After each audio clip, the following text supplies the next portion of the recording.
SDGs Desa Channel, sarana edukasi dan informasi SDGs Desa. Channel ini dikelola dan dikembangkan oleh TV Desa dan Kode Indonesia.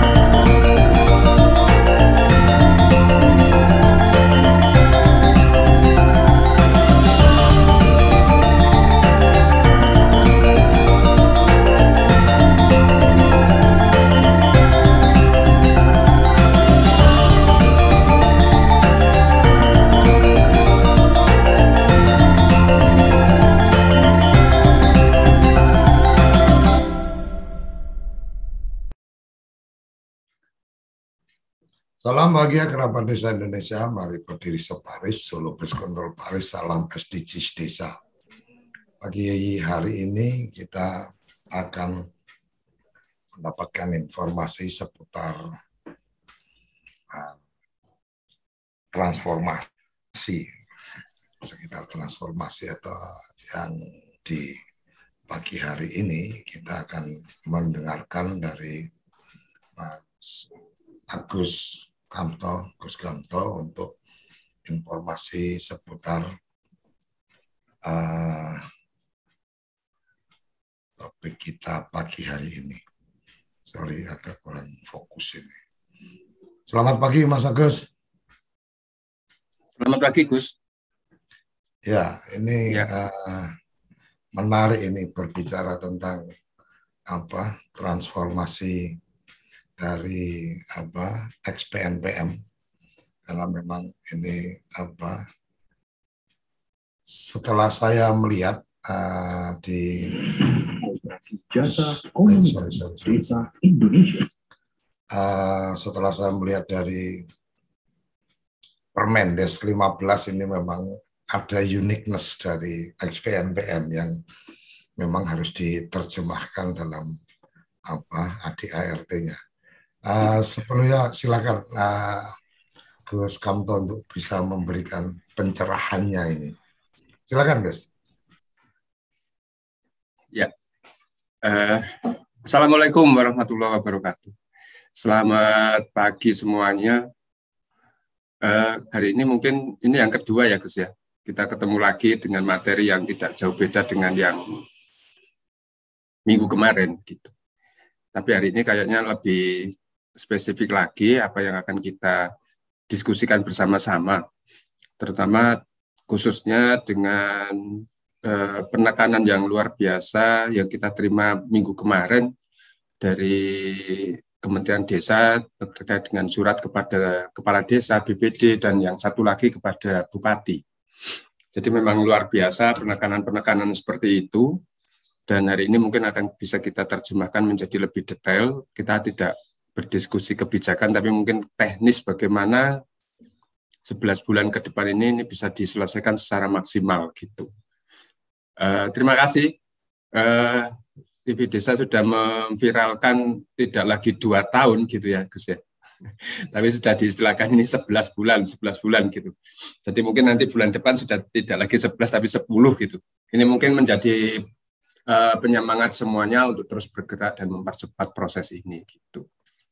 Bapak Ibu sekalian, kita hari ini mungkin akan kami sampaikan sesuai dengan Pak Pusdatin tadi malam, itu menyampaikan beberapa hal terkait dengan apa yang harus dilakukan oleh pelaku, baik mulai dari tingkat kabupaten, kemudian di tingkat kecamatan, kemudian sampai di tingkat desa.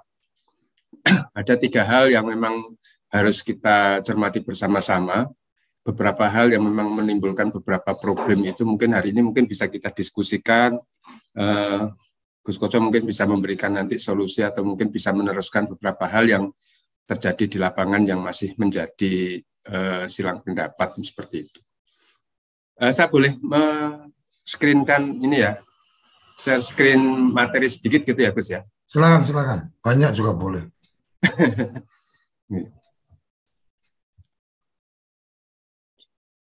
Ya.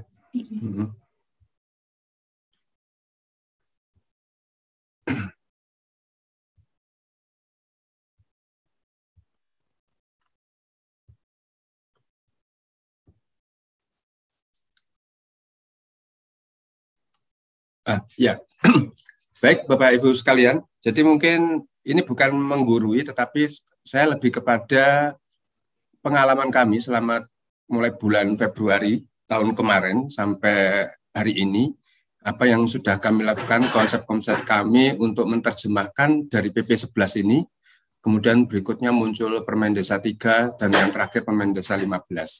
Jadi sambil berjalan paralel, waktu itu kami memang sudah melakukan proses ini di Jawa Timur khususnya, dan mudah-mudahan ini bisa menginspirasi Bapak Ibu, tetapi tidak harus dipahami secara duplikasi secara total. Mungkin perlu ada semacam penyesuaian di beberapa tempat nantinya. Nah, ini yang pertama. Jadi mungkin kita kembali lagi di sini. Pasal 73 yang ayat 1 ini menjadi panduan pegangan utama kami terkait dengan bahasa tentang transformasi ini sendiri. Bahasa di sini yang selalu kami pegang itu adalah istilah atau kata-kata wajib ini, wajib dibentuk. Ini menjadi pegangan kami untuk mendeskripsikan, mengartikan apapun yang ada. Inilah yang menjadi panduan kami yang pertama kali. Jadi wajib dibentuk menjadi BUMDesma paling lambat 2 tahun terhitung sejak PP ini diundangkan. Itu yang pertama. Kemudian yang kedua, ini yang penting sekali. Masih sering diperdebatkan karena tidak dipahami secara jelas. Jadi yang ayat 2, ini modal BUMDesma. Nah, itu sudah sangat jelas di situ. Di situ disebutkan bersumber dari modal bersama desa-desa dan modal masyarakat desa. Ini menjadi dasar kita semua untuk membuat pijakan yang pasti secara legalitas bahwa desa pendiri BUMDesma itu adalah wajib menyertakan modal. Karena modal minimal untuk mendirikan BUMDesma minimal ada 2 sumber, dari pendiri dan dari modal masyarakat desa. Bisa jadi nanti ada modal yang ketiga yang berasal dari pihak ketiga, tapi itu nanti biasanya setelah BUMDesma itu terbentuk dan berjalan normal. Nah, yang dimaksud dengan modal masyarakat desa itu siapa? Nah, misalnya seperti itu. Kalau modal bersama desa-desa sudah gampang. Yang mendirikan 10 desa, ya dia yang menyertakan modal. Kalau modal masyarakat desa itu yang di sini, Pak. Ini saya menyadur dari materinya Gus Nasrun. Jadi yang dimaksud dengan modal masyarakat desa itu ini, Pak. Yang pertama, yang berasal dari hibah, atau yang kalau teman-teman UPK itu memahaminya sebagai istilahnya BLM. Bantuan langsung masyarakat. Kemudian yang kedua, hasil BLM ini diputar sekian puluh tahun, kemudian muncullah hasilnya, kan gitu ya, atau surplusnya. Itu menjadi yang nomor 2. Kemudian ada lagi yang disebut dengan kekayaan lain yang sah. Misalnya mendapat bantuan yang lain selain BLM dari pemerintah daerah, kemudian mungkin dari pihak ketiga, mungkin hadiah dari bank dan lain sebagainya. Masuklah itu menjadi kekayaan lain yang sah. Jadi 3 sumber inilah sumber yang dimaksud dengan aset milik bersama masyarakat. 3-tiganya ini dialihkan seluruhnya menjadi penyertaan milik bersama masyarakat. Jadi dana yang dikelola oleh UPK nanti 100% tidak boleh ada yang tercecer, tidak boleh ada yang ditinggalkan. 100% itu menjadi salah satu modal dalam pendirian BUMDesma DBM. Kemudian yang ayat 3 ini yang kita pegang juga, ini nanti mungkin bisa dijadikan, saya selalu menyampaikan ada 4 ayat ini yang harus saya sampaikan kepada semua peserta atau siapapun untuk supaya memahami sebelum kita bahas yang lebih detail. Ayat 3 ini menegaskan sekali lagi bahwa modal bersama masyarakat tadi itu adalah modal kepemilikan bersama masyarakat desa dalam satu kecamatan. Modal ini berasal seluruhnya dari pusat, tidak ada 1 rupiah pun dari desa, sehingga tidak bisa dana ini diklaim kemudian diatasnamakan kami sudah desa itu sudah punya penyertaan modal yang sekarang dikelola oleh UPK. Kadang-kadang seperti itu. Jadi diklaim dana BLM ini menjadi dana milik desa-desa dan bisa dibagi-bagi. Nah, inilah yang sering jadi problem. Ini tidak bisa dilakukan seperti itu. Ayat 3 sudah menjelaskan. Yang dikelola oleh UPK itu milik masyarakat desa, dan di situ tidak ada satupun atau Rp1 pun dana dari desa, sehingga desa tidak bisa mengklaim itu adalah milik dia. Di situ. Ayat 4 ini juga menjadi problem ketika mereka tidak menerjemahkan atau tidak memahami ayat 2 yang tadi. Ayat 2 sudah jelas bahwa dana penyertaan itu wajib. Ayat 4 ini hanya sebatas kepada bahwa ketika mendirikan BUMDesma, desa-desa tidak perlu menjadi pemegang saham mayoritas. Atau dengan kata lain, desa-desa tidak perlu memberikan dana melebihi dari dana yang sudah disiapkan atau disetorkan oleh UPK. Karena itu berat. Pasal 39 itu menyatakan kalau mau mendirikan BUMDesma, itu dananya desa pendiri harus lebih besar dari dana orang lain, kan gitu. Tapi kalau pasal 39 diterapkan di PNPM, ini akan terbalik. Tidak mungkin desa-desa akan mengumpulkan dana miliaran melebihi dananya UPK, kan seperti itu. Jadi pasal 73 ayat 4 ini hanya menerjemahkan bahwa dana penyertaan tidak harus mayoritas. Tetapi ketika kembali ke ayat 2, dana penyertaan itu wajib diadakan. Sehingga Bapak Ibu sekalian, pemahaman dana penyertaan itu sudah clear di sini bahwa dana penyertaan wajib dimunculkan, akan tetapi besarannya disesuaikan dengan kemampuan dan kearifan lokal masing-masing. Seperti itu, Pak. Nah, sekarang kita mengacu kepada apa yang minggu kemarin ada 2 surat kepada bupati dan kepada kepala desa, isinya hampir sama. Nah, di situ akan muncul lebih detail lagi alur dan tahapan pembentukan BUMDesma. Ini lebih didetailkan lagi di dalam surat yang terakhir itu.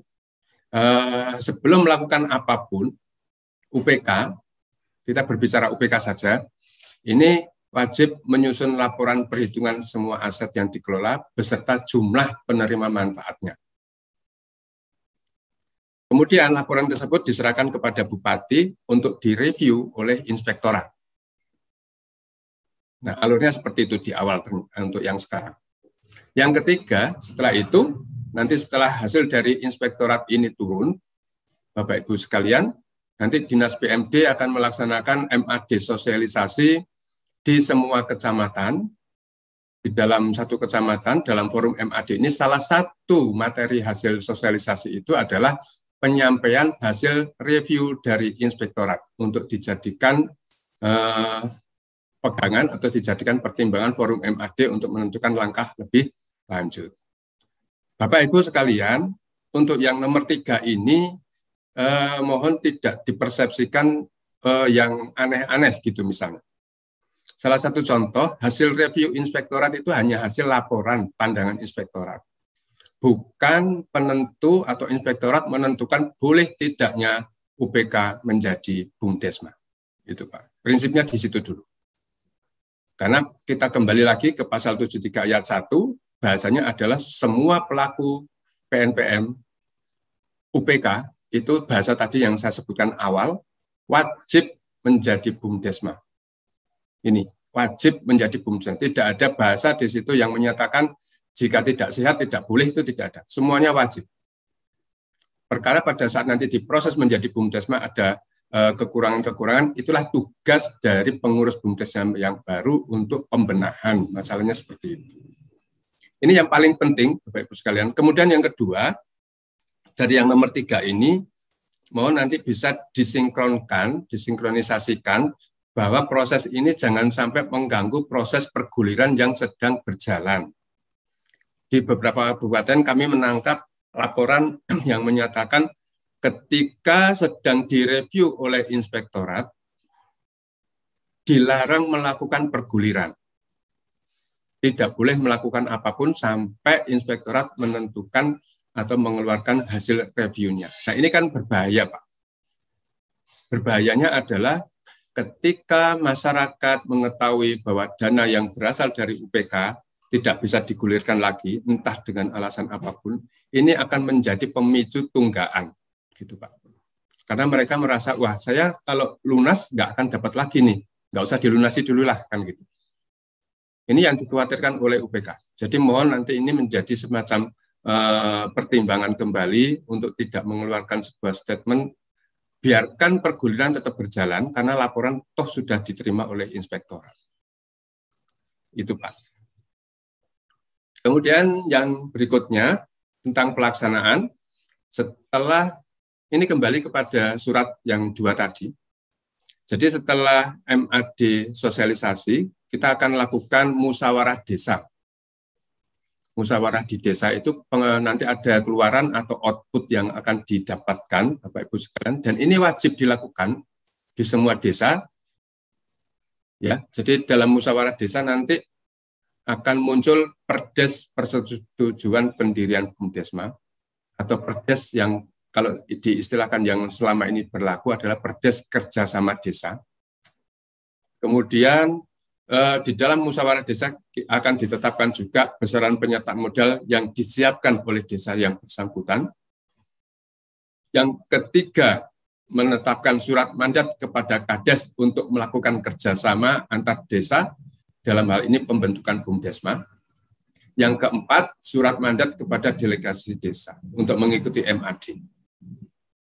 Ada 4 materi ini, Bapak Ibu sekalian, yang wajib muncul dari musyawarah desa.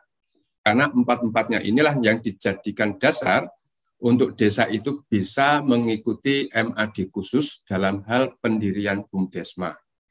Makanya kalau desa tidak melakukan musdes, ini sangat tidak mungkin bisa masuk ke sana karena dia tidak punya perdes-perdes yang ditetapkan ini. Itu Bapak Ibu sekalian. Nah, berikutnya, musyawarah desa ini siapa pelakunya? Pelakunya yang pertama adalah kepala desa dan BPD. Dalam pelaksanaannya, ada kewajiban dari kelembagaan-kelembagaan tingkat kecamatan untuk mendampingi kepala desa dan BPD dalam musyawarah desa khusus ini. Nah, kelembagaan itu siapa saja? Biasanya Kasih Ekbang atau Kasih PMD yang di dalam kecamatan itu, didampingi oleh BKAD dan dari UPK. Sehingga lengkap. Sehingga apa yang akan didapatkan oleh forum musyawarah desa ini, mereka bisa menangkap maksud dari proses ini dari awal. Seperti itu, Pak. Demikian juga di yang tadi kembali ke yang di awal, di MAD sosialisasi di tingkat kecamatan, itu diupayakan, karena itu nanti juga akan menampilkan review inspektorat, itu pastinya wakil dari Dinas PMD, itu pasti harus hadir di dalam MAD sosialisasi di tingkat kecamatan. Nah, di dalam MAD kecamatan nanti itu pasti dihadiri oleh Pak Camat, semua kepala desa, BPD juga diundang, dan wakil-wakil masyarakat, wakil kelompok perempuan, dan wakil pemanfaat itu diundang semua. Tentunya melihat kondisi hari ini, masih dalam kondisi pandemi, itu masih bisa disiasati dengan jumlah peserta yang tidak terlalu banyak. Nah, setelah MAD ini selesai, Bapak Ibu, tahapannya seperti ini, kemudian nanti akan dilakukan yang dinamakan MAD khusus. Kenapa dinamakan MAD khusus? Karena di dalam PP itu hanya ada 2 istilah MAD ya Pak ya, atau musyawarah antar desa. Satu MAD LPJ dan satunya lagi MAD non LPJ ya. Nah, MAD non LPJ ini adalah MAD khusus yang diselenggarakan hanya untuk kegiatan-kegiatan tertentu. Nah, ini MAD khusus ini nanti memang fokusnya hanya untuk sebetulnya output utamanya adalah mengesahkan pendirian BUMDesma yang berasal dari ex-PNPM itu Pak. Intinya dari kegiatan MAD khusus di situ. Makanya di sini nanti yang muncul outputnya itu adalah 1 permakades pendirian BUMDesma beserta lampiran anggaran dasar. Nah, yang nomor 1 ini mohon dipahami bersama-sama, anggaran dasar jangan dipermakadeskan. Sekali lagi, anggaran dasar jangan dipermakadeskan. Karena sudah jelas di dalam aturan, anggaran dasar ini adalah lampiran dari permakades pendirian BUMDesma. Yang kedua, itu nanti akan muncul, nah malah yang ini, anggaran rumah tangga justru harus dipermakadeskan. Ya. Kemudian yang ketiga, yang paling penting ini Bapak Ibu sekalian, jika di dalam kecamatan tersebut sudah terlanjur didirikan badan hukum lain, atau UPK ini sudah dibentuk menjadi badan hukum yang lain selain BUMDesma, karena itu sudah cukup banyak, ribuan ya, makanya itu juga harus disepakati di dalam MAD khusus itu untuk dilakukan pembubaran. Sifatnya wajib. Nah, kembali mengacu kepada surat terakhir, berarti Bapak Ibu sekalian, kesepakatan pembubaran di dalam ini dilakukan di dalam MAD khusus, ini dilakukan paralel. Proses pendirian BUMDesma berjalan, kesepakatan pembubaran juga berjalan. Jadi proses pembubaran itu tidak harus dilakukan dulu sebelum MAD khusus, tidak harus seperti itu ternyata. Jadi di sini sudah jelas, berarti nanti itu bersama-sama paralel, mana yang bisa dikerjakan duluan itu adalah yang harus dilakukan. Nah, ini Bapak Ibu sekalian yang tadi saya sebutkan bahwa review inspektorat itu tidak serta-merta menjustis atau menentukan boleh tidaknya UPK ini menjadi BUMDesma. Intinya wajib tetap harus jadi UPK, wajib jadi BUMDesma. Hanya satu yang tidak boleh dilakukan itu adalah ini tadi. Jadi jika ditemukan hal-hal yang seperti ini, misalnya ada UPK yang tidak sehat, tidak operasional lagi, sulit berkembang, atau mengalami kegagalan, ini kita temukan Pak, di lapangan. Di hampir semua provinsi itu pasti ada.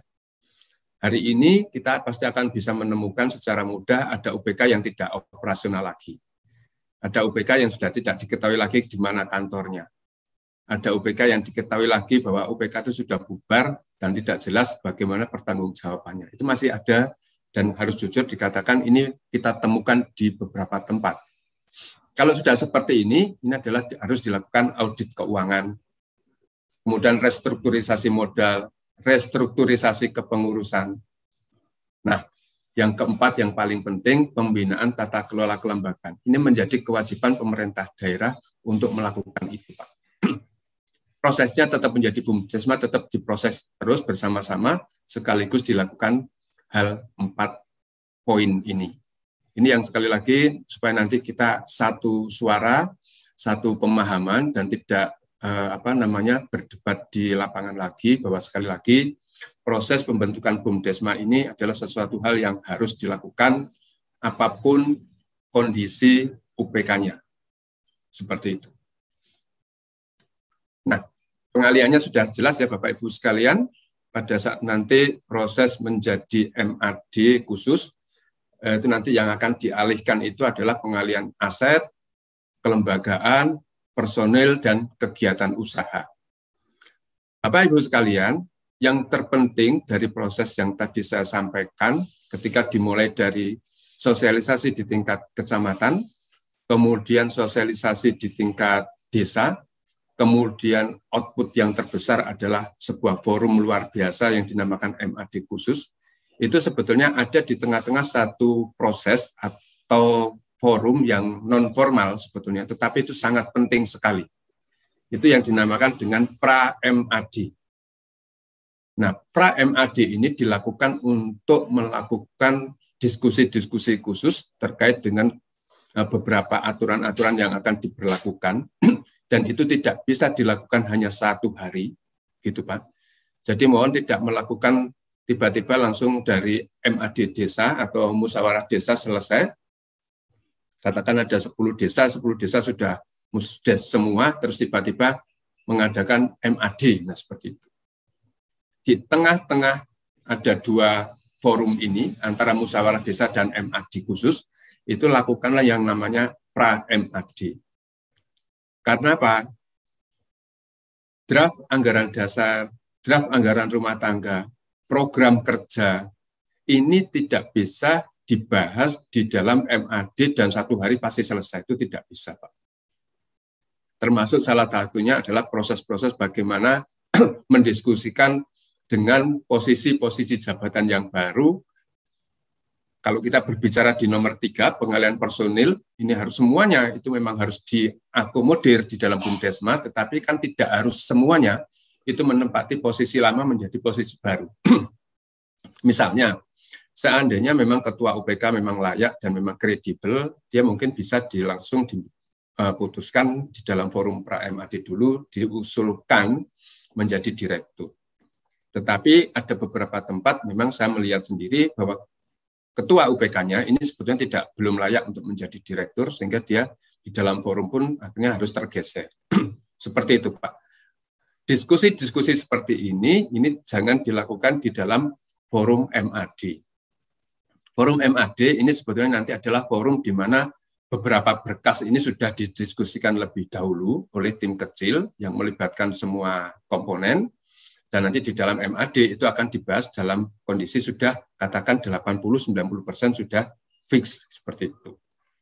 Ini bukan berarti merekayasa sesuatu, bukan, tetapi ini malah justru lebih kepada bagaimana hasil-hasilnya ini nanti itu tidak sampai blunder di dalam MAD. Jangan sampai memilih orang yang akan menempati pos-pos tertentu itu hanya asal tunjuk di dalam forum MAD. Nah, seperti itu. Makanya ini kesepakatan-kesepakatan itu dilakukan di dalam pra-MAD, di mana nanti ada wakil kecamatan, wakil kepala desa, BKAD, dan UPK itu duduk bersama untuk merumuskan hal-hal yang mungkin harus disepakati dulu sebelum dibawa ke MAD. Salah satunya yang terpenting, nah ini yang terpenting dan ini harus dipahami bersama-sama, itu adalah posisi kelurahan. Nah ini. Sebelum Permen Desa 15 muncul, itu masih terjadi silang pendapat terkait dengan posisi kelurahan. Permen Desa 15 sudah menyelesaikan problem tersebut. Artinya, kelurahan itu mendapatkan porsi yang sama, tidak ada bedanya dengan desa pendiri BUMDesma. Satu yang tidak bisa dilakukan oleh pihak kelurahan hanya tidak bisa dan tidak boleh menandatangani permakades pendirian BUMDesma. Kan itu aja. Tetapi hak kewajibannya semuanya itu tidak jauh berbeda dan memang tidak dibedakan. Di dalam MAD, kelurahan juga diundang secara utuh. Utusannya juga diundang dengan jumlah yang sama dengan utusan desa. Hak dan kewajiban masyarakat kelurahan itu juga diperlakukan sama dengan yang di desa. Ini Pak, ini yang sudah penegasan sehingga ini memudahkan nanti ketika ada pertanyaan-pertanyaan bagaimana dengan posisi kelurahan di dalam proses MAD ini. Jadi Permen Desa 15 benar-benar sudah memberikan ruang yang cukup jelas dan cukup aman sehingga tidak terjadi silang pendapat lagi terkait dengan hak dan kewajiban. Ini sudah. Nah, ini saya meskipun ini agak basi gitu ya Pak ya, tapi saya tetap harus menyampaikan lagi karena ini masih muncul di mana-mana. Pendirian BUMDesma itu tidak ada kaitannya dengan keberadaan BUMDes di desa. Nah itu dulu. Artinya ada 10 desa, tidak ada BUMDesnya sama sekali di 10 desa, itu tidak ada urusannya dengan pendirian BUMDesma. Karena saya masih mendengar dan masih sering didebat terkait dengan masalah BUMDesma ini. Karena pemahamannya masih mengatakan BUMDesma ini didirikan oleh BUMDes-BUMDes. Atau BUMDesma ini didirikan kemudian nanti yang akan mengelola adalah BUMDes-BUMDes yang ada di kecamatan tersebut. Nah, ini sangat-sangat berbeda. Jadi sekali lagi, BUMDesma tidak ada kaitannya dengan BUMDes, karena yang jelas yang mendirikan BUMDesma itu bukan direktur BUMDesa, tetapi yang mendirikan BUMDesma adalah kepala desa melalui legalitasnya permakades, itu Pak, peraturan bersama kepala desa. Ini yang tetap meskipun sudah basi, tapi tetap saya harus mengingatkan kembali. ADART-nya sudah sangat jelas, ini kami masih diperdebatkan. Tadi malam saya masih ada lagi yang telepon saya menyatakan saya sudah punya ADART. Kenapa? Kok harus dirubah lagi? Nah, ketika saya tanyakan, ternyata ini adalah BUMDesma yang terbentuk sebelum PP 11 lahir. Termasuk punya kami pun, seperti itu Pak. Jadi kami lahir BUMDesmanya juga sebelum PP 11. Saya jelaskan berkali-kali kepada teman-teman yang ada di lapangan, bahwa ADART yang sekarang ini berbeda total dengan ADART yang sudah kita buat selama kurang lebih 5-6 tahun yang lalu. Jadi suka atau tidak suka, ADART kita itu kalau ini yang akan kita pertahankan, inilah yang akan kita ajukan di dalam Kumham, saya bisa memastikan pasti ditolak. Karena kerangkanya sudah berbeda, acuannya sudah berbeda, tujuannya sudah tidak sama lagi. Jadi saya sampaikan berkali-kali, ADART-nya dirubah, ADART-nya disempurnakan, nanti akan disahkan di dalam forum MAD. Berikutnya yang ini. Perangkat organisasi. Ini adalah sesuatu hal di dalam PP 11 yang menimbulkan problem besar, karena di sini tersebutkan perangkat organisasi itu hanya 4 ini. Ada satu yang merasa terlewatkan dan merasa ditinggalkan, dan hari ini Bapak Ibu yang hadir di forum ini yang harus benar-benar bisa mengkondisikan, itu adalah lembaga BKAD. Lembaga BKAD di dalam 4 poin ini sama sekali tidak ada. Pemahamannya menjadi rancu di mana-mana. Ada yang mengatakan BKAD dibuang, BKAD dihapus, dan BKAD tidak ada lagi. Misalnya seperti itu. Nah, tetapi ini sebenarnya kan tidak bisa seperti itu, karena di dalam aturan yang tertinggi, di dalam Undang-Undang Desa pun masih menyebutkan, jika ini ada di pasal 92 ayat 4, itu kerjasama antar desa itu harus membentuk BKAD. Nah, nanti BKAD ini akan kita diskusikan di belakang. Yang berikutnya terkait dengan pegawai BUMDesma. Nah, ini ada yang di sini Bapak Ibu, ada perangkat organisasi, di situ ternyata perbedaan prinsipnya adalah pelaksana operasional itu sekarang hanya direktur. Sekretaris dan bendahara bukan lagi masuk dalam pelaksana operasional, tetapi masuk ke dalam kelompok pegawai BUMDesma. Ini 2 kelompok yang nanti sekali lagi penterjemahnya supaya diseragamkan, supaya tidak menjadi problem di belakang hari. Penasehat, nah ini sekarang. Ini hal yang baru di dalam BNPM, karena kita kemarin sudah sempat bahas ya Gus ya, pasal penasehat ini kalau selama di BNPM, kepala desa ini kan tidak terlalu banyak dilibatkan. Saya kemarin mengatakan kepala desa hanya dilibatkan pada saat MAD LPJ setahun sekali, nah seperti itu aja. Lain-lainnya tidak ada. Nah, di sini pada saat sekarang penasehat ini menjadi sebuah komunitas baru, dan yang justru di sini beliaunya menjadi dalam tanda kutip ini adalah lembaga tertinggi. Nah, seperti itu. Bisa dikatakan seperti itu. Jadi penasehat ini bahasanya sudah sangat jelas dijabat secara rangkap oleh kepala desa. Jadi artinya di sini pemahamannya adalah kepala desa yang menandatangani Permakades inilah yang akan menjadi penasehat di situ. Berapa jumlahnya, ya berapalah jumlah kepala desa yang tanda tangan. Nomor 2, ini rancu lagi Bapak Ibu sekalian. Ayat 2 ini. Ayat 2 ini kepala desa dapat memberikan kepada pihak lain untuk melaksanakan fungsi kepenasehatan. Nah, di sini problemnya adalah masih ada 2 pendapat ya Pak. Tetapi yang jelas saya sudah diskusikan, saya kembali lagi setiap ada hal yang memang saya sendiri juga agak ragu, saya selalu diskusikan dengan Gus Nasrun. Jadi yang dimaksud dengan fungsi kepenasehatan ini adalah orang-orang yang dianggap mampu, kemudian dia akan menjadi pembantunya penasehat. Jadi yang melaksanakan fungsi kepenasehatan ini statusnya bukan penasehat, tapi adalah membantu, atau boleh dikatakan supaya agak keren, misalnya tim ahlinya atau tenaga ahli, nah itu mungkin bisa. Tetapi yang dinamakan penasehat tetap hanya kepala desa. Artinya begini, jika ada 10 kepala desa yang berfungsi sebagai penasehat, kemudian dia merekrut 2 orang yang mungkin karena keahliannya dia dibutuhkan, nah di situ ada 12 orang. Nah 12 orang ini bukan penasehat semua. Penasehatnya hanya 10, yang 2 ini adalah pembantu dari kepala desa. Seperti itu. Nah, untuk jumlah organisasi hak dan kewajiban serta kewenangannya, itu nanti dari fungsi kepenasehatan itu MAD lah yang akan menentukan. Dari pihak pemerintah tidak lagi turut campur dan ikut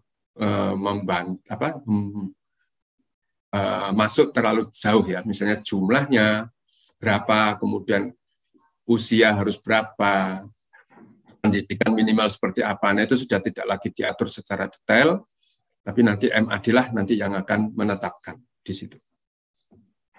Nah, ini juga yang baru, ini masih banyak dikeluhkan oleh teman-teman pembagian hasil usaha. Saya selalu menyampaikan nanti kalau sudah jadi BUMDesma, itu UPK ini, teman-teman UPK, teman-teman saya, ini harus satu hal yang harus dikuatkan di dalam hatinya, itu adalah satu, move on gitu ya. Karena saya selalu mengatakan UPK itu bukan BUMDesma. Sangat berbeda. Kegiatannya saja yang akan dibawa, kemudian rohnya juga akan dipertahankan, tetapi kelembagaannya itu sudah sangat berbeda. Kita harus mengakui itu secara jujur, itu memang harus ada. Termasuk salah satunya di sini. PAD ini yang tidak pernah dikenal di dalam kelembagaan BNPM, suka atau tidak suka, ini nanti pasti harus muncul. Sesuatu hal yang tidak ada di dalam BNPM dan harus muncul, ini kadang-kadang menjadi sebuah fenomena yang mereka kadang-kadang merasa berat gitu. Tapi ya bagaimana lagi? BUMDes, BUMDesma, ujung-ujungnya ada sesuatu hal yang diharapkan oleh pemerintah desa, karena konsekuensi dari desa menyertakan modal pasti ada sesuatu yang akan dia dapatkan. Yang kedua, ini termasuk salah satunya hasil usaha untuk penyerta modal. Di dalam pasal 73 ayat 2, tadi disampaikan modal BUMDesma berasal dari minimal 2, dari desa pendiri dan dari UPK. Tetapi jika dalam perkembangan sudah bisa berjalan, itu biasanya ada pihak ketiga yang menyertakan modal. Nah, pihak ketiga ini pun nanti juga harus disisihkan SHU kita untuk mereka-mereka yang menyertakan modal tadi. Berikutnya ini, Bapak Ibu sekalian, ini sesuatu hal yang hari ini lagi juga masih viral, rame gitu. Ini terkait dengan tata cara pembagian SHU. Tata cara pembagian SHU kalau kita cermati sebetulnya tidak ada yang baru. Yang baru justru pemerintah memberi ruang yang cukup longgar, cukup besar, ini terkait dengan persentase pembagian SHU ini tadi. Saat ini tidak lagi ada tata aturan baku yang menetapkan secara saklek gitu, atau secara nasional disempurnakan menjadi sama, seperti pada saat PNPM dulu. Nah, ini yang berbeda hanya di situ. Tidak ada pembagian persentase yang ditetapkan oleh pemerintah. Tetapi dalam hal ini hanya membagi kelompok-kelompok atau pos-pos yang harus terakomodir. Besaran persentasenya itu diserahkan kepada kearifan lokal masing-masing untuk menentukan. Ini akan menjadi lebih bagus karena kita akan tahu bahwa tidak semua UPK atau yang ketika nanti menjadi BUMDesma, ini modalnya sama. Modal yang berbeda akan berbanding dengan garis lurus dengan hasil usahanya. Semakin besar usahanya berarti hasil usahanya juga akan semakin besar. Nah, disinilah mungkin yang menjadi titik tumpu bahwa tidak bisa lagi diatur seperti pada saat PNPM dulu yang distandarkan secara nasional, tetapi hari ini sudah mulai diberikan ruang yang cukup bagaimana teman-teman yang ada di daerah itu nanti bisa mendiskusikan sendiri-sendiri, sehingga antar satu kecamatan dengan kecamatan yang lain itu boleh tidak sama. Kita bisa cermati di tahap pertama, di tahapan yang pertama, itu secara garis besar SHU-nya dibagi menjadi dua. Hasil usaha yang ditahan dan hasil usaha yang dibagikan. Nah, langsung menuju ke tahap yang kedua, ada sesuatu hal yang menarik di sini. Ini sesuatu hal yang kemarin itu masih juga menjadi perdebatan sebelum Permen Desa 15 ini muncul, yaitu kalau seandainya BUMDesma ini punya kemampuan, punya peluang, dan punya potensi untuk membuka sebuah kegiatan baru, tetapi dia tidak punya kapasitas untuk masuk ke perbankan misalnya, untuk mencari pinjaman modal. Nah, tahap sebelum Permen Desa 5 kita masih tidak bisa menentukan dari mana duitnya.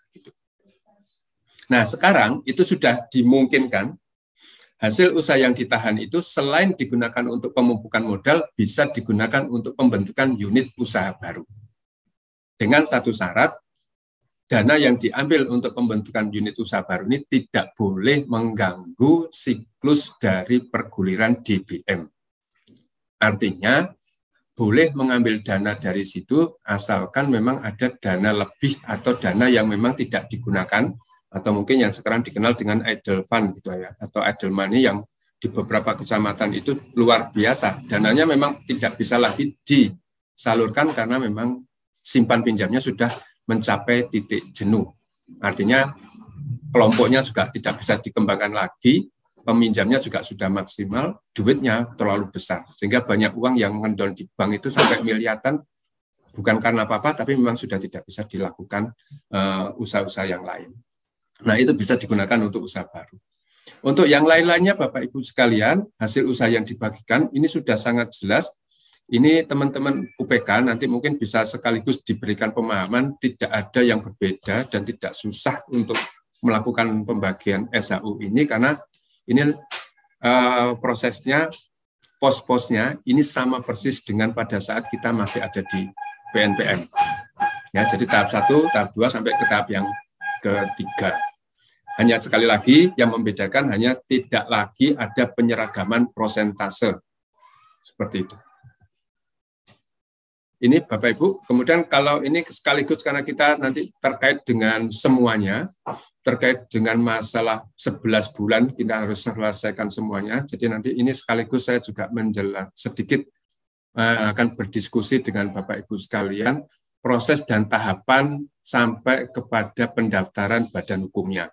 Karena ini nanti yang pasti akan ditanyakan mulai dari MAD sosialisasi itu sudah mulai ditanyakan.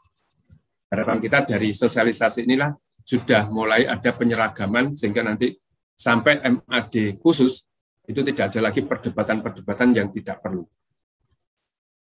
BUMDesma nanti akan dibagi menjadi 4 kategori. Setiap 1 tahun sekali, ini sudah diuji cobakan bulan kemarin. Ini terkait dengan nanti akan ada pemeringkatan BUMDesma, mulai maju, berkembang, pemula, sampai perintis, seperti itu. Indikatornya ini yang digunakan untuk menentukan desa itu masuk di maju atau berkembang atau masih di perintis. Materinya ada di sini, Bapak Ibu sekalian. Ini sebenarnya hanya sekedar mereview aja. Ini di PP 11 dan Permen Desa 3 itu ada semua. Nah, kemudian ini Bapak Ibu sekalian, mohon bantuannya karena penjenengan nanti pada saat MAD sosialisasi pasti akan mensosialisasikan tata cara proses BUMDesma yang berbadan hukum. Nah, ini akan dimulai dari sini. Nah, 3 tahapan ini terutama yang pendaftaran nama dan MAD khusus ini yang paling sering dilakukan atau paling sering salah dalam penerapannya. 3 tahapan ini, Bapak Ibu sekalian, ini tidak bisa dilakukan bolak-balik atau diloncat-loncat. Yang paling sering itu dilakukan adalah melakukan MAD khusus tetapi belum melakukan pendaftaran nama. Nah, ini yang tidak boleh dilakukan. Sekali lagi mohon dibantu untuk disosialisasikan. Sekali lagi, sebelum melakukan MAD khusus, lakukan dulu pendaftaran nama melalui portal yang sudah disiapkan. Ini jadi aneh nanti ketika MAD khusus terlaksana tapi belum daftar nama. Karena pada saat pendaftaran nama nanti itu sudah jelas ada tanggal-tanggal yang tidak bisa dihindari. Jadi artinya pendaftaran nama itu pasti harus ada dulu sebelum MAD khusus. Jadi ketika MAD khusus dilakukan dulu, ini nanti akan rancu dan tidak bisa masuk di dalam portal tersebut. Dan pasti ditolak, dengan kata lain, bahasa kasarnya mungkin Bapak harus melakukan MAD khusus ulang, seperti itu. Itu Pak. Jadi sekali lagi pendaftaran nama, MAD khusus, setelah MAD khusus muncul 6 poin penting yang harus dihasilkan, karena itu akan diupload untuk melakukan pendaftaran badan hukum. Ini portalnya sudah, saya kira sudah semua tahu. Hasilnya seperti ini, pendaftaran nama. Nah, seperti ini Pak, harus punya sertifikat pendaftaran nama dulu sebelum ke MAD khusus.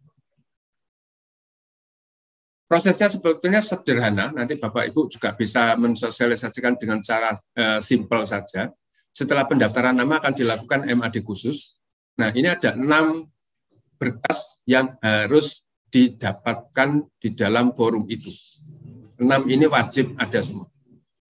6 berkas ini nanti yang digunakan untuk pendaftaran badan hukum di BUMDesma.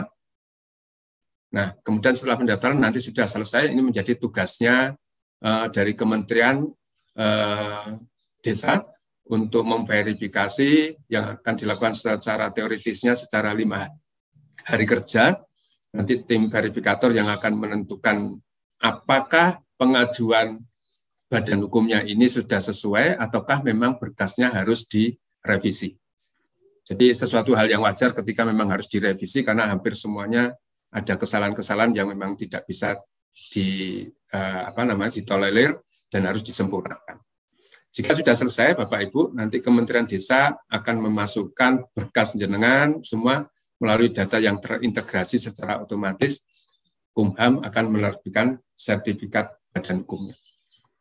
Alurnya seperti ini saja, sederhana sekali, mudah sebetulnya. Jadi supaya nanti di forum itu tidak ada sesuatu hal yang seolah-olah menjadi barang yang rumit sekali seperti itu, tetapi sebetulnya prosesnya mereka tidak terlalu susah. Jadi hanya seperti ini saja, dan nanti tugas-tugas dari di MA, saya lupa satu hal lagi, Bapak Ibu, khususnya nanti yang dari hari ini saya lihat ada yang hadir juga dari dinas PMD, nah seperti itu. Nah, saya mohon nanti perkenan Bapak Ibu, mohon maaf sebelumnya, di MAD khusus ini diupayakan dari dinas PMD ikut datang dan mendampingi. Karena ini adalah saat-saat krusial di mana masalah pendirian ini bisa terjadi secara mulus ataukah harus diadakan perbaikan lagi. Di beberapa tempat, dengan mereka mengadakan MAD sendiri tanpa ada pendampingan dari kabupaten, itu terjadi deadlock, Pak. Hal-hal yang membuat itu menjadi deadlock itu sebetulnya juga bukan hal yang krusial, tapi karena penengahnya itu tidak ada, sehingga itu menjadi sesuatu hal yang menjadi besar dan akhirnya ada yang harus melakukan MAD khusus itu sampai 3 kali. Gitu. Nah, ini sebetulnya tidak perlu terjadi kalau seandainya sebelum MAD khusus ini dilakukan pra-pra MAD dulu. Khusus di dalam MAD khusus, juga termasuk tadi yang MAD sosialisasi, mohon perkenan Bapak Ibu dari Dinas PMD khususnya, ini nanti ikut mendampingi Pak, karena mereka butuh pendampingan khusus dari kabupaten. Ini nanti sertifikatnya pasti semua sudah punya, ini sudah, kalau kemarin masih agak ini sakral dan banyak menjadi dikejar-kejar, sekarang ini sudah menjadi hal yang umum, Gus, jadi ini sudah banyak yang dapat. Nah, ini Bapak Ibu, ada 6 berkas yang harus disiapkan dalam pendaftaran badan hukum. Ini adalah output yang harus dikeluarkan pada saat MAD khusus. 6-6-nya ini nanti harus diupload semuanya. Tidak boleh ada yang tercecer satupun. Jadi berita acara, Permakades perubahan atas Permakades lama. Nah, nomor 2 ini adalah khusus untuk istilah teman-teman yang sudah jadi BUMDesma sebelum PP 11 lahir. Tetapi kalau untuk yang baru membuat setelah PP 11, baru membuat BUMDesma, ini istilahnya Permakades pembentukan atau pendirian BUMDesma, gitu Pak. Yang nomor 3, lampiran anggaran dasar, Permakades anggaran rumah tangga, rencana program kerja, dan yang keenam adalah surat kuasa. Ini surat kuasa dari sekian kepala desa kepada salah satu kepala desa untuk memproses ini. Karena yang memproses pendaftaran itu adalah bukan ketua BKAD, bukan ketua UPK, tetapi adalah salah satu kepala desa yang ditunjuk. Anggaran dasarnya ini bisa dilihat di dalam PP 11 juga. Anggaran dasar itu minimal harus mencakup 8 titik ini, 8 poin ini. Tidak boleh dikurangi Bapak Ibu sekalian. Tetapi kalau jika dianggap ini masih kurang atau masih belum lengkap, bisa ditambahkan, diperkenankan. Demikian juga dengan anggaran rumah tangga yang jumlahnya 5 item ini adalah minimal isian dari anggaran rumah tangga harus ada 5 ini. Monggo, kalau mau ditambahkan silakan. Dan kembali lagi, tidak boleh kurang dari 5. KBLI, Bapak Ibu, ini adalah sesuatu hal yang baru yang akan muncul. Makanya tadi disebutkan anggaran dasar yang lama-lama itu memang sudah tidak berlaku lagi karena dulu tidak dikenal dengan KBL ini. KBL ini wajib didampingi oleh Dinas PMD karena memang banyak unit-unit usaha yang sudah terbentuk di BUMDes-BUMDes itu, dan itu masih banyak yang kesulitan untuk menentukan KBLI-nya itu nomornya berapa, gitu Pak. Nah, ini kembali kepada teman-teman TA juga mungkin bisa membantu untuk mengklasifikasikan atau menunjukkan contoh-contoh nomor-nomor KBLI-nya. Misalnya kalau untuk perdagangan eceran yang sudah punya toko, KBLI-nya 47111. Kalau mungkin yang punya toko grosir berarti 46339, misalnya seperti itu. Kalau ada yang agen pos, internet, kemudian perbankan dan lain sebagainya itu ada lagi. Tetapi yang pasti kalau yang UPK berubah jadi BUMDesma, pasti satu ini Pak yang pasti harus ada. 64151 ini adalah KBLI-nya untuk kelompok simpan pinjam perempuan, SPP atau UEP. Itu nanti pasti kalau hanya punya satu ini ya inilah yang harus dimasukkan duluan. Seperti itu. Ini sudah rencana kerja Bapak Ibu, saya kira ini sudah sesuatu hal yang hanya sebuah ilustrasi rencana kerja yang akan dikerjakan setelah jadi BUMDesma, termasuk laporan terkait dengan hasil kegiatan 1 tahun yang lalu. Ini nanti yang mengerjakan teman-teman UPK, biasanya seperti itu. Ini Pak ya. Nah, kemudian ini adalah yang halaman terakhir, Bapak Ibu sekalian, terkait dengan pengalian personil. Kemudian ada tabel di sebelahnya, ini juga menjadi sebuah perdebatan yang luar biasa. Ini adalah halaman terakhir dari Permen Desa 15, Gus Koco. Ini menjadi rumit karena sebetulnya menjadi problem serius karena ini dipahami dengan cara yang terlalu terlalu saklek ya kalau saya mengistilahkan. Ini saya sempat kembali lagi, saya harus cerita, saya jujur menyampaikan, saya harus diskusikan ini dengan Gus Nasrun waktu itu terkait dengan tabel yang di bawah ini, struktur organisasi. Nah, banyak yang mengatakan karena ini muncul di Permen Desa 15, sehingga ini mau tidak mau harus dilakukan apa adanya seperti ini. Seperti itu. Nah, ini sempat saya diskusikan dengan beliau, nah akhirnya sepakat memang bahwa sebetulnya struktur organisasi ini hanya contoh. Sekali lagi, struktur organisasi yang ada di samping kanan ini hanya contoh ideal. Suatu saat nanti BUMDesma akan menjadi seperti ini. Ada yang dinamakan direktur utama di situ, itu jika, nah gitu pemahamannya, jadi jangan langsung hanya diambil apa adanya. Direktur utama itu jika ada lebih dari 1 unit usaha di dalam BUMDesma itu. Makanya yang dilihat hanya direktur utama, terus langsung ke bawah, ada direktur pengelola DBM, dan lain sebagainya. Padahal panah yang di sebelahnya itu ada direktur titik-titik, nah direktur. Nah, sebetulnya seperti itu. Artinya Bapak Ibu sekalian, jika memang hanya masih punya 1 unit kegiatan, hanya SPP saja misalnya, atau sekarang nanti akan dinamakan DBM, itu makanya cukup dibentuk direktur. Ini untuk efisiensi. Gus Nasrun mengilustrasikan juga sama. Ini sama dengan lampiran dari Permen Desa 3. Lampiran Permen Desa 3 itu terkait dengan draft ADART, draft Permakades, dan lain sebagainya. Itu kan tidak harus diikuti semua. Itu contoh-contoh seperti itu. Untuk memudahkan teman-teman yang ada di daerah untuk mempercepat proses ini. Sehingga tidak bingung mencari ilustrasi-ilustrasi yang lain. Jadi pemahamannya seperti itu. Nah, yang terakhir ini, Gus Koco, jadi terkait dengan apa yang kami lakukan selama ini. Yang kami lakukan selama berjalannya ini ada beberapa titik krusial dalam pendirian BUMDesma XPNPM berdasarkan PP 11, Permen Desa 3 dan 15. Itu yang pertama yang selalu menjadi pertanyaan adalah posisi BKAD. Saya selalu mengatakan BKAD-nya tetap, BKAD-nya masih ada, tetapi sama-sama istilahnya, sama-sama singkatannya, tetapi sekarang BKAD yang digunakan di dalam proses pembentukan BUMDesma ini adalah BKAD yang berdasarkan Undang-Undang Desa Pasal 92 Ayat 4. Bukan lagi BKAD PNPM. Itu yang saya sebutkan. Jadi tupoksi BKAD PNPM dengan tupoksi BKAD Undang-Undang Desa sangat berbeda. Posisi BKAD yang sekarang itu posisinya sebetulnya lebih berat dan lebih rumit karena dia harus memfasilitasi semua kegiatan kerjasama antar desa di dalam satu kecamatan tersebut.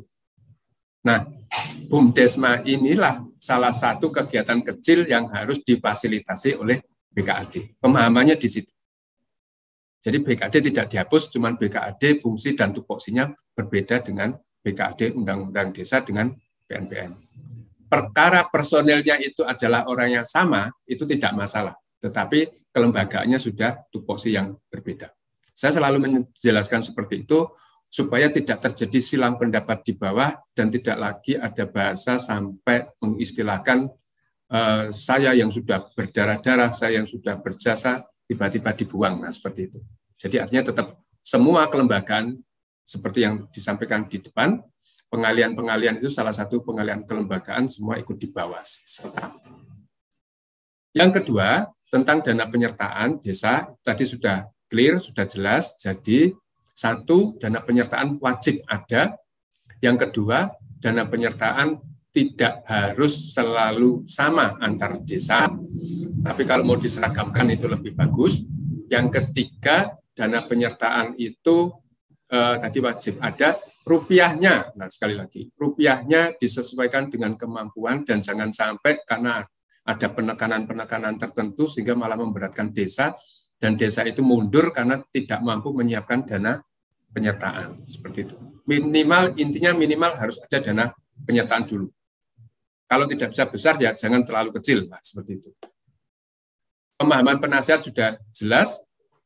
Yang ketiga, ini yang keempat dan kelima, ini yang paling sering dilakukan kelompok saya ini, Gus. Jadi saya kan juga mantan UPK, jadi saya berani ngomong jujur dan agak vulgar juga. Jadi posisi dan kedudukan pelaksana operasional atau direktur ini biasanya itu juga menjadi perdebatan di daerah, khususnya untuk teman-teman ketua UPK, karena mereka mengatakan kok hanya 5 kali 2 periode. Misalnya seperti itu. Anak-anak saya masih kecil, kalau saya pensiun 10 tahun lagi, nah nanti saya harus kerja di mana, kan gitu. Karena yang jelas memang ketika menjadi BUMDesma, double job itu sudah tidak mungkin lagi dilakukan. Karena keterbatasan waktu dan memang harus benar-benar fokus untuk mengembangkan BUMDesma itu tidak lagi bisa melakukan yang namanya double job. Seperti itu. Jadi ini sedikit yang bisa saya jelaskan, Bapak Ibu sekalian, mulai proses tahapan-tahapan 11 bulan yang akan datang secara garis besar, inilah yang harus dilakukan dan harus dilakukan pendampingan secara bersama-sama. Syukur-syukur kita bisa melakukan penyeragaman pemahaman, sehingga nanti pastinya selalu akan ada pertanyaan.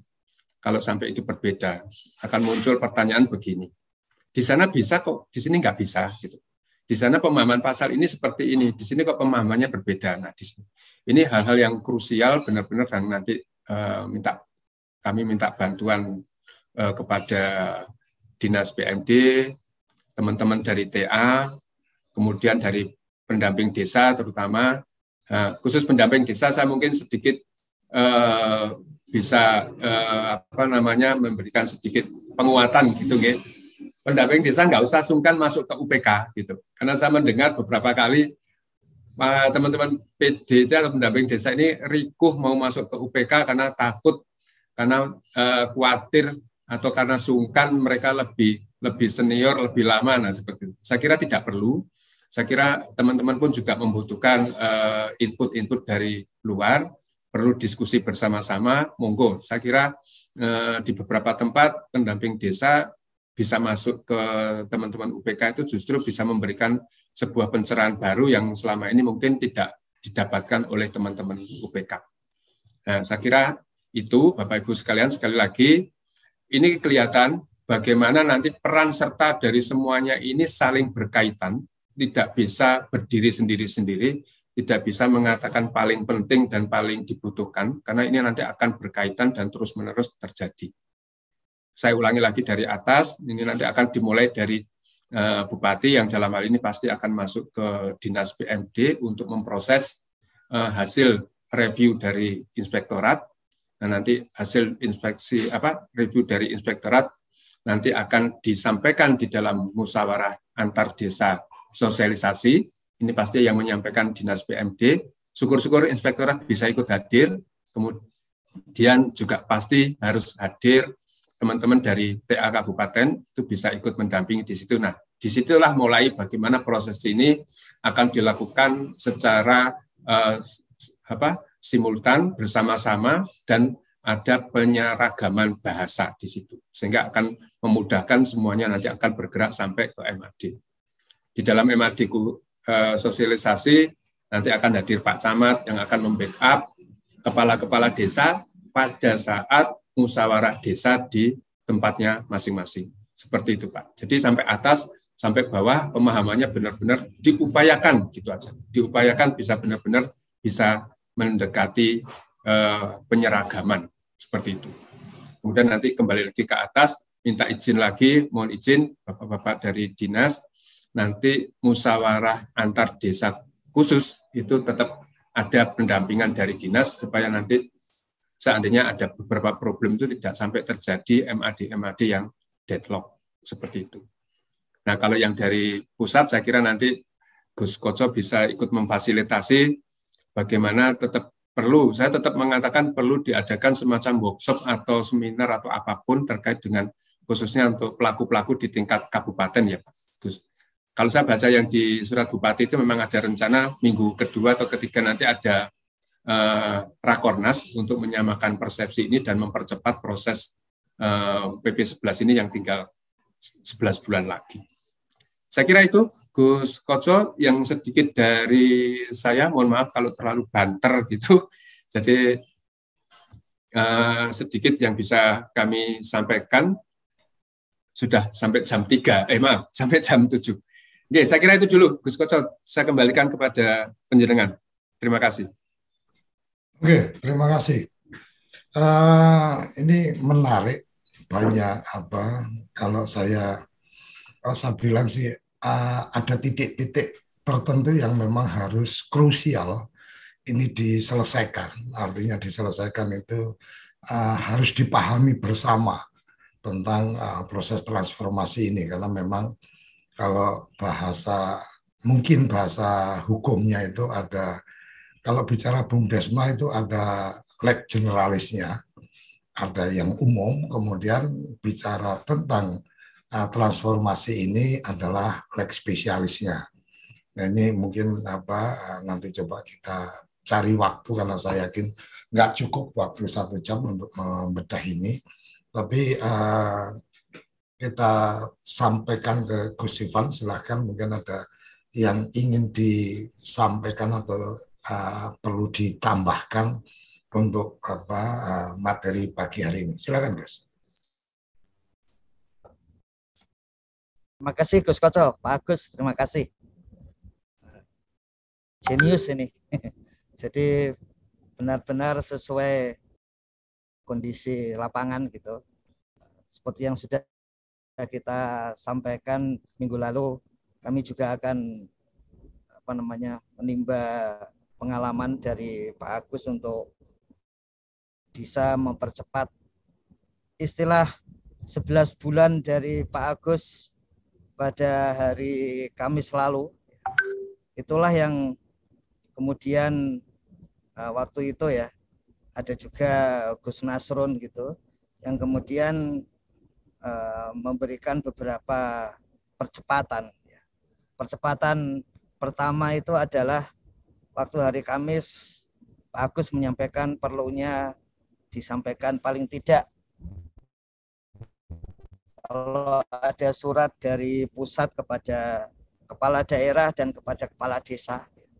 Maka pada hari Jumat itu sudah disampaikan dan memang Gus Nasrun menyampaikan bahwa antara lain hasil dari diskusi dengan Pak Agus dan pertanyaan pokok, apa yang akan terjadi kalau setelah 2 tahun dari tanggal 2 Februari 2021, berarti tahun depan 2 Februari 2023, apa yang akan terjadi pada UPK yang tidak bertransformasi menjadi BUMDesma.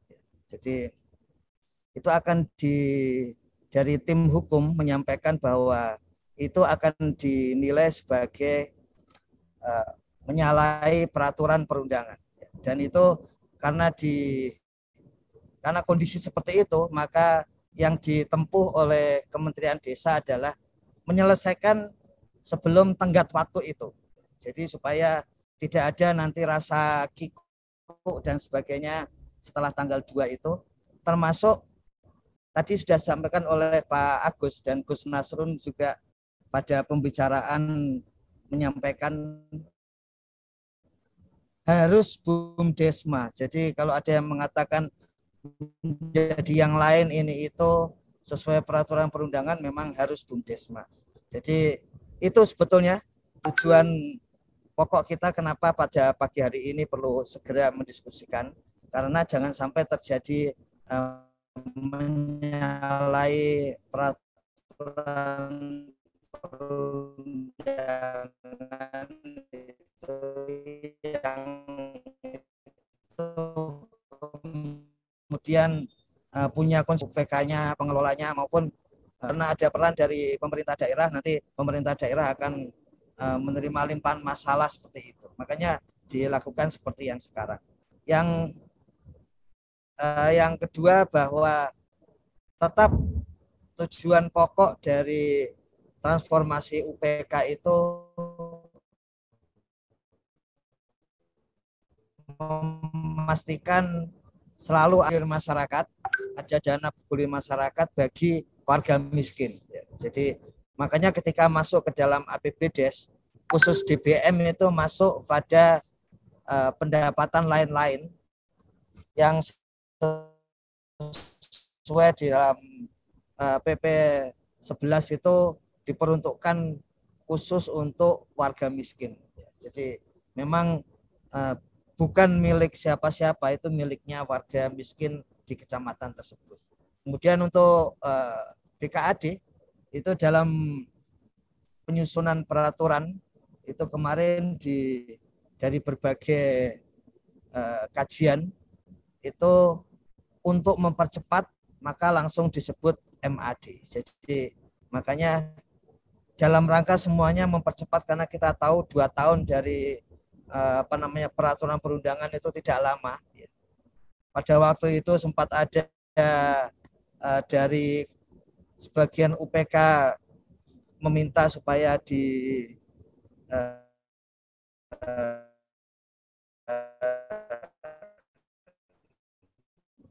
ada aturan ini. Mahkamah Agung, Mahkamah Konstitusi untuk Undang-Undang Cipta Kerja yang bagian BUMDesa bersama tidak dilanjutkan menurut MK. Kemudian menurut MA juga tentang UPK di dalam PP 11 itu menurut MA juga tidak layak untuk dilanjutkan. Makanya artinya bahwa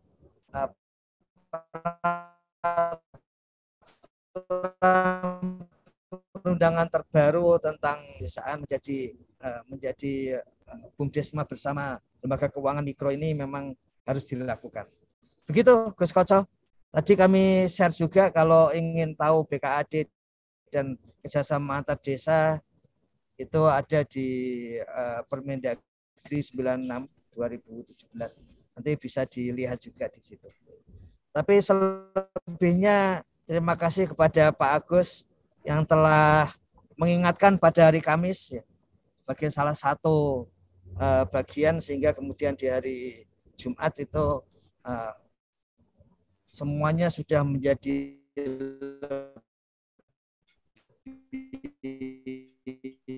siap, dan kemudian ada dengan nanti peran inspektorat daerah, peran dari dinas PMD, dan dengan demikian juga peran dari level desa dan kecamatan.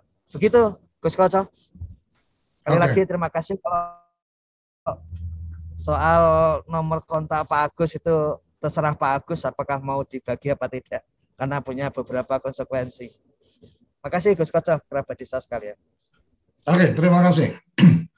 Pagi hari ini kita mendapatkan satu pencerahan bagaimana transformasi UPK XPNPM menjadi BUMDes bersama. Dari yang disampaikan Gus Kamto tadi, menurut saya yang menjadi penting, yang menjadi menarik adalah satu framing atau satu pemahaman bahwa transformasi XPNPM menjadi BUMDes bersama itu adalah lex specialis. Artinya ini adalah sesuatu yang sangat spesial. Oleh karenanya beberapa terkait dengan aturan BUMDes bersama itu kemudian tidak diberlakukan. Seperti yang tadi disampaikan tentang penyertaan modal dan seterusnya.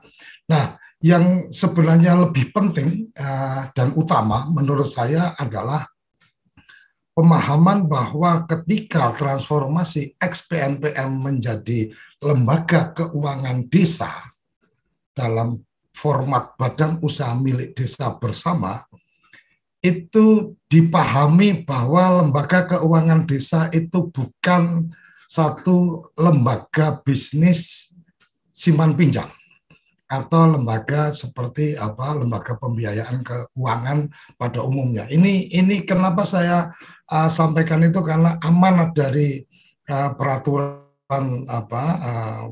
Menteri Desa dan juga Peraturan Menteri Desa nomor 15, pasal 14 itu jelas menyebutkan bahwa badan usaha milik bersama dalam melaksanakan kegiatan dana bergulir masyarakat itu ada disebut tidak diperkenankan menghimpun dana masyarakat, menyediakan layanan pinjaman perorangan, melakukan pinjaman dengan jaminan, melakukan penyitaan aset itu tidak boleh dilakukan. Artinya lembaga keuangan desa ini adalah uniqueness, ada yang unik dari bisnis pada umumnya. Dan kemudian di peraturan pemerintah nomor 11 juga menyebutkan bahwa badan usaha milik desa bersama sebagaimana dimaksud ini membentuk badan usaha milik desa bersama sesuai dengan peraturan perundangan. Ketentuan yang diperoleh dalam badan usaha milik bersama ayat 1 merupakan porsi pengelolaan aset XPNPM digunakan sebesar-besarnya untuk penanggulangan kemiskinan. Jadi memang ada amanat khusus tentang LKD ini. Ini yang menurut saya perlu didalami, perlu diberikan penjelasan sejelas-jelasnya. Kira-kira itu yang saya sarikan dari apa yang disampaikan oleh Gus Kamto tadi. Oleh karenanya ketika bicara tentang penyertaan modal, bahwa tetap harus mengikuti aturan, maka desa-desa harus menyertakan modal. Seberapapun itu, taruh kata tiap desa 1 juta juga nggak apa-apa, karena ini lebih pada gugurnya kewajiban sebagai badan usaha milik desa bersama. Cuma memang yang menjadi menarik yang sempat ada diskusi kecil saya dengan Mas Agus adalah tentang pembedaan antara penyertaan modal dengan aset XPNPM. Karena kalau kita mengikuti kaidah sebagai badan usaha, maka disitulah porsi dari pembagian hasil usaha nantinya akan seperti apa. Karena tidak kemudian serta-merta itu harus dibagi semua, karena memang aset dari dana bergulir ini harus dikembalikan ke masyarakat miskin dan seterusnya. Ini yang sepertinya menjadi penting, karena share profit itu pasti berdasarkan sharing modal. Nah, ini yang menurut saya menjadi bagian yang menarik. Nah, bagian terakhirnya yang mungkin saya bisa tambahkan adalah crash program. Bagaimana kementerian, saya nggak tahu ini sudah dipersiapkan atau belum, bagaimana kementerian, bagaimana pemahaman dari teman-teman di kabupaten dan pemahaman pada teman-teman pengelola UPK tentang format-format. Jadi format format ADART itu seperti apa, kemudian kalau memang perlu ada peraturan-peraturan khusus itu harus seperti apa.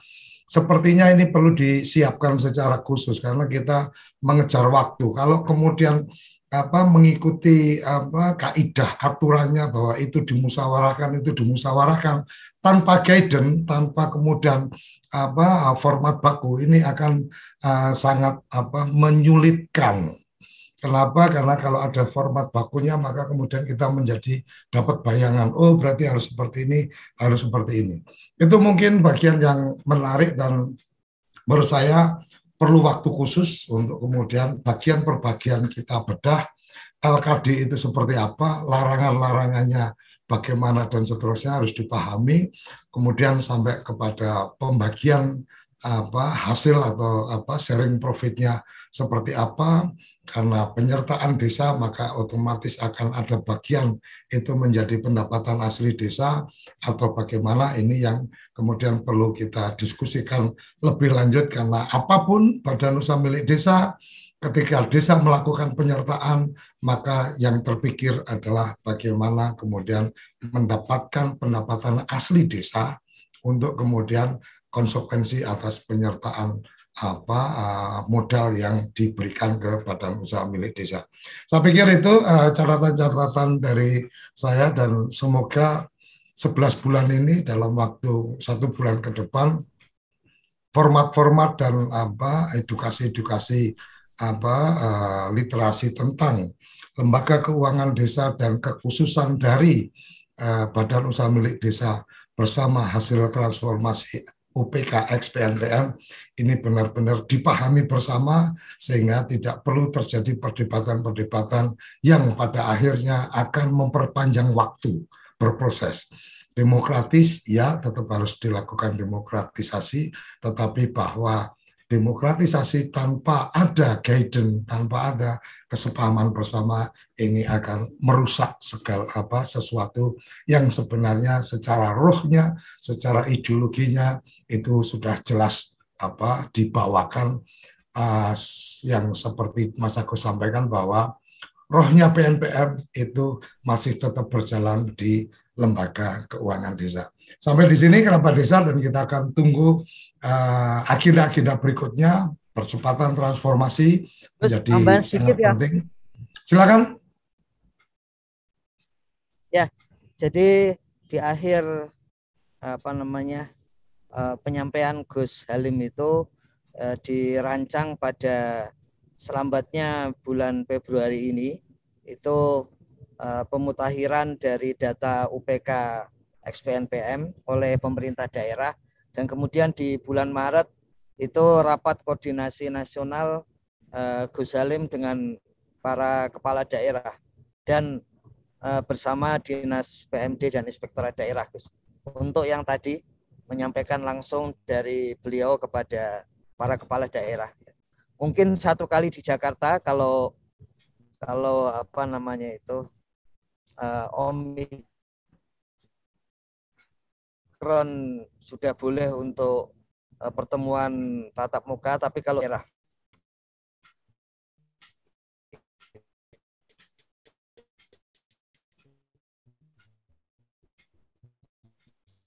Halo Gus.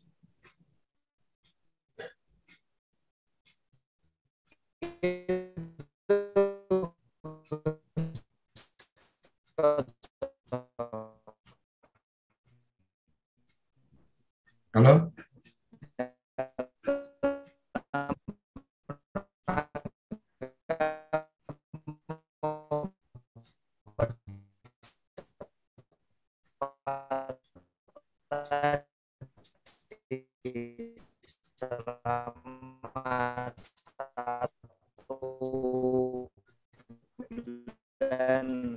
di bulan Maret.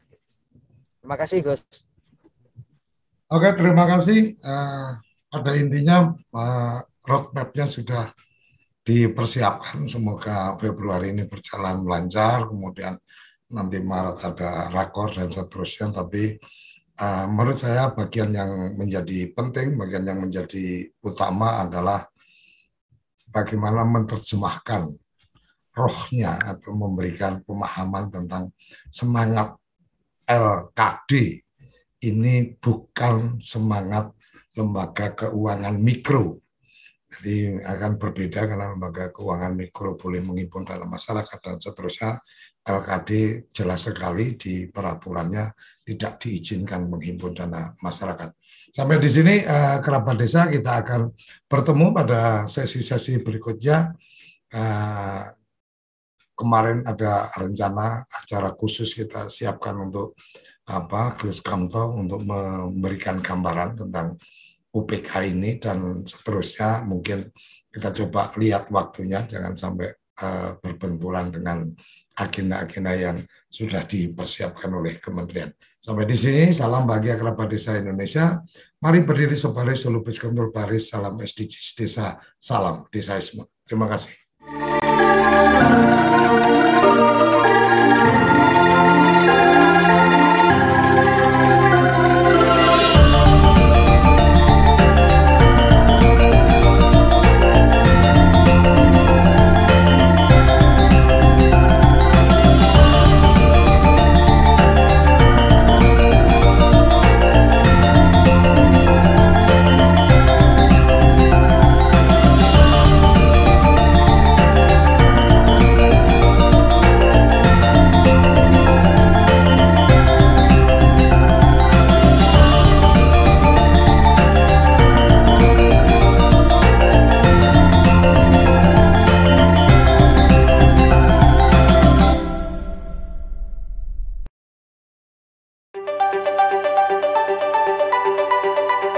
Selama ini jalan-jalan pedesaan masih banyak yang terdiri dari jalan-jalan tanah, sehingga dikala musim hujan sangat tidak layak untuk dilalui. Banyak petani, peternak kesulitan mendistribusikan hasil-hasil pertanian dan peternakan tersebut.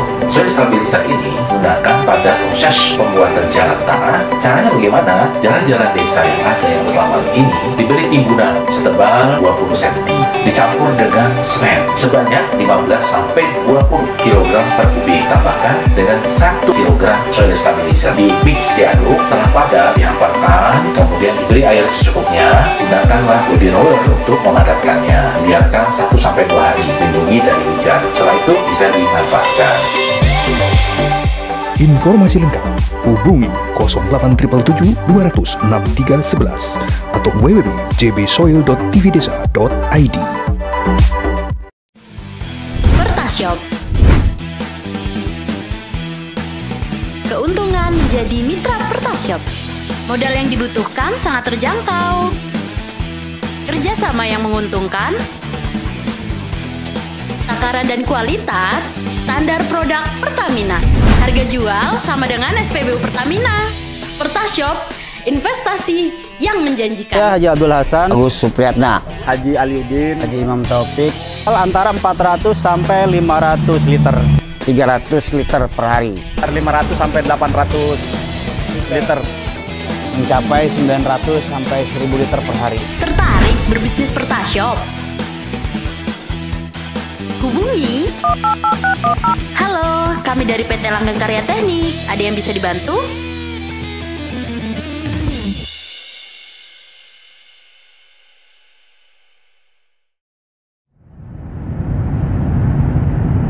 TV satelit KUBN tanpa iuran pertama di Indonesia. Google Sky hadir untuk menjadi alternatif hiburan dan informasi untuk keluarga Anda. Dengan hanya menggunakan parabola mini, Google Sky dapat disaksikan di seluruh penjuru tanah air. Digunakan oleh jutaan rumah tangga dan memiliki lebih dari 80 channel yang dapat dinikmati secara gratis. Nikmati beragam TV lokal dan nasional.